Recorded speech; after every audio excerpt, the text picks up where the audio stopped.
It is the Spartan Christos Giagos, who is on the eve of a UFC return. I guess just give me the feel, man. A few days out from being back in the octagon again.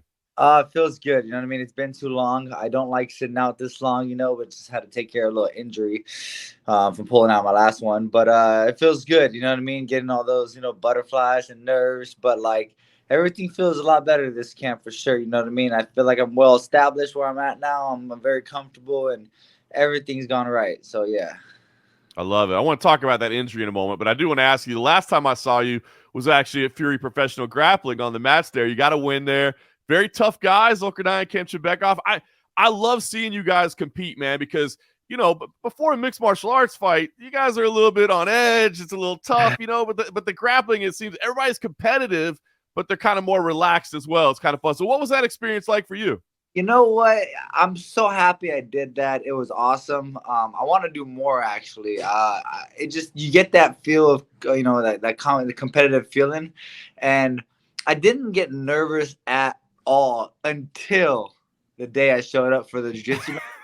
I saw the crowd and I was like, oh, woo! When the butterflies came, and I was like, this is real. This is oh man, I gotta perform in front of people. And then I know people are watching on Fight Pass. I got a lot of buddies watching, so I got the same type of nerves. Maybe not as extreme as a fight, but it was still there. You know what I mean? And I think getting used to that feeling is very good for us fighters. So I thought it was very fun. It was, I had a little bit of an adrenaline dump during the match. Everything was the same like a fight, but I didn't have to worry about getting punched in the face. I love it, man. Those become some of my favorite days of the year when we get to call those. So at the time, I knew you were recovering from a hand injury, but here's what's crazy. Professional fighter going out there training in the most difficult sport in the world. What I didn't realize until recently is that the injury occurred while you were cleaning a grill. Is that, I mean, what the hell? I wish I had a cooler story. A lot of people are telling me like you should just lie and say something cooler happened. But I had just remodeled my bathroom, and I was having like this drip in my toilet, so I kept tightening the nut, and the toilet exploded. So I switched out the toilet, bought a new one, and I had the broken toilet in this like big trash bin, And then we're pretty much done with everything. We have family coming. We cleaned the whole house, and I'm cleaning this like tray for my grill, and I'm just wiping it down. That's all I'm doing. I'm not even like scrubbing. I'm just wiping it, all the crumbs off. But when I wiped it, I was wiping it into the bin of the trash can where the toilet was, and this little nick of this edge of the toilet was like a little closer than I thought. My hand swiped right over it and just sliced me. And I never knew porcelain was that sharp, but Yeah. it hit my hand. I was like, oh, where I covered it. And then I knew it was cut, so I didn't want to let go. I was afraid to let go because I didn't know how bad it was. I was hoping it wasn't too bad. And then when I went to the shower because I knew it was going to be bleeding, I let go of it, and then the blood started rushing and started squirting out. And I never seen that happen on my body ever in my life. So I thought I hit like an artery or something. I'm freaking out like, am I going to like die from losing too much blood? I don't know what's going on. So I called my wife, and she's in the medical field like a little bit, and she knows a lot more than me. So I call her, I'm like, babe, this happened. And she said, okay, well, you have to clean it. So I try to let go of it again to like put the water, but it starts squirting out again. I'm like, oh, I can't. I got to go to the hospital or something. So I go to the urgent care. I wrap it up with like a towel. I took an Uber because we only had one car at the time. So I took an Uber with like a wrapped hand and to the urgent care. They were going to stitch me up, but they looked at it, saw it squirting. They're like, nope, you got to go to the hospital. So went to the hospital. At first, they didn't think I cut any tendons, and then they looked at it again. She's like opening my flap up and looking inside, but like she did, they had to give me a shot inside my cut. That was the worst of it. Oh, but yeah, and they told me I cut 2 tendons in my pinky.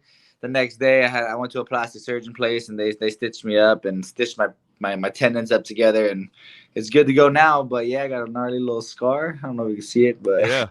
That's crazy. Okay, so hold on. I got to ask you about the recovery in a second, but the first question that pops into my mind is, what did this Uber driver say? Like the Uber driver shows up and you got like a bloody towel wrapped around your hand, or are they like, nah, bro, this ain't happening? No, he was. I don't think he noticed it because I wrapped it when I wrapped it up. it was pretty thick, so you can't see any blood through it. It was just on the inside of it. So I don't think I just had it like, to the side. I didn't really like show it off. So he didn't really notice. Oh man, so talk about the recovery. So I mean, damage to the tendons. Did you have to have surgery on it, or did it just Yeah. like yeah?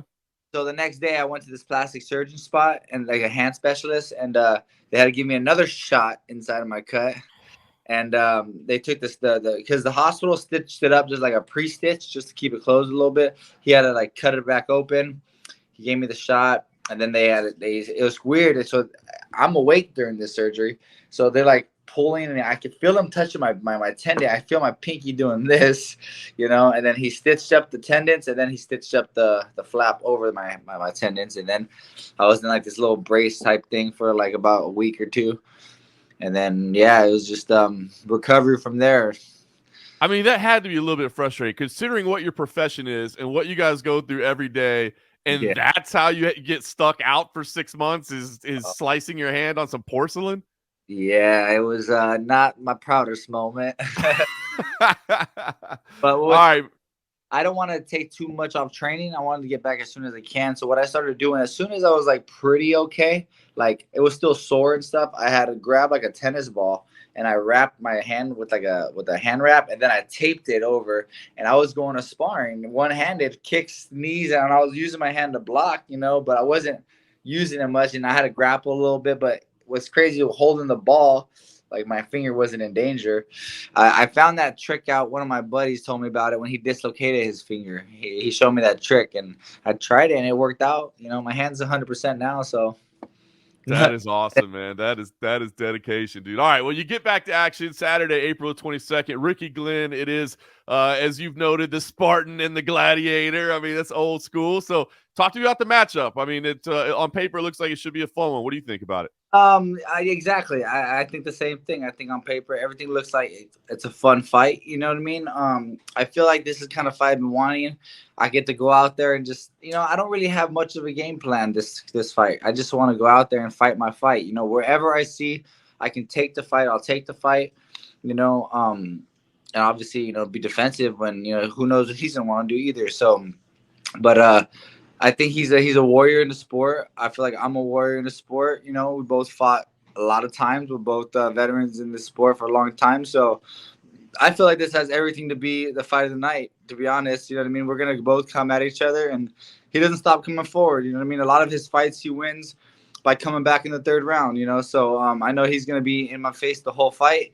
I'm going to be in his face the whole fight. I'm going to go out there and try to knock him out in the first round, but I'm not holding that to the highest expectations. He's very durable. He's never been knocked out. So I love this fight. I love everything about it. I love that his name's Gladiator. So it just has everything written out to be the fight of the night. I love it. I think it absolutely can be. And I guess talk to me about your mindset going in, because I know you're probably frustrated over the last 2 results, but also fighting some incredibly talented dudes as well. It's not exactly like you're in there with some pushovers and not getting the results you want. So, I mean, I guess, were there lessons you took out of the last 2 and kind of what's your mindset coming in? Yeah. There's definitely lessons. The first fight, obviously, I don't think I was mentally prepared. I took that fight on my way to moving to Florida, changing camps completely. And I didn't think it was going to be as bad as it was mentally, but, I just stuck with it. I already said yes to the fight, so I wasn't going to back out.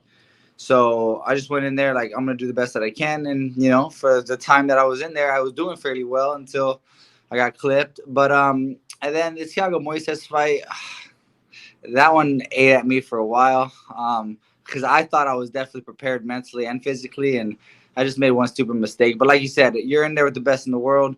One mistake can cost you the fight. I'm just sad and mad and not happy about the fact that I know I'm a lot better than this, and I want to show the world what I'm capable of, and I haven't got to do that yet. And I feel like this is going to be the fight everyone's going to get to see like what I'm capable of. I love it. Well, listen, I mean, it's great. I look back at your whole career. I think about the first UFC run.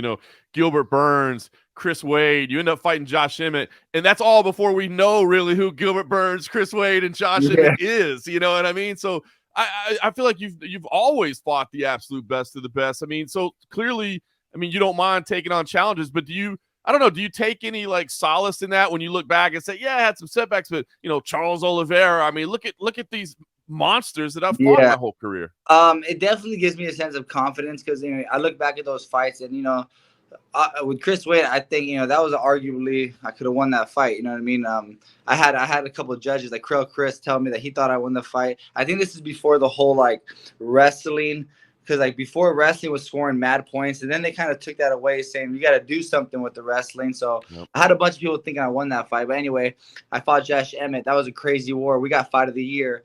I fought Charles Oliveira, beat him in the first round. You know what I mean? I'm coming up short a couple of these fights, you know what I mean? And it just proves that I can hang with the best. I just got to, stay in it mentally and stay in it the whole fight and just, the less mistakes, the better, obviously. So I know that I'm good enough. I'm talented enough to compete with these guys. It's just whether I can pull together under the lights. You know what I'm saying?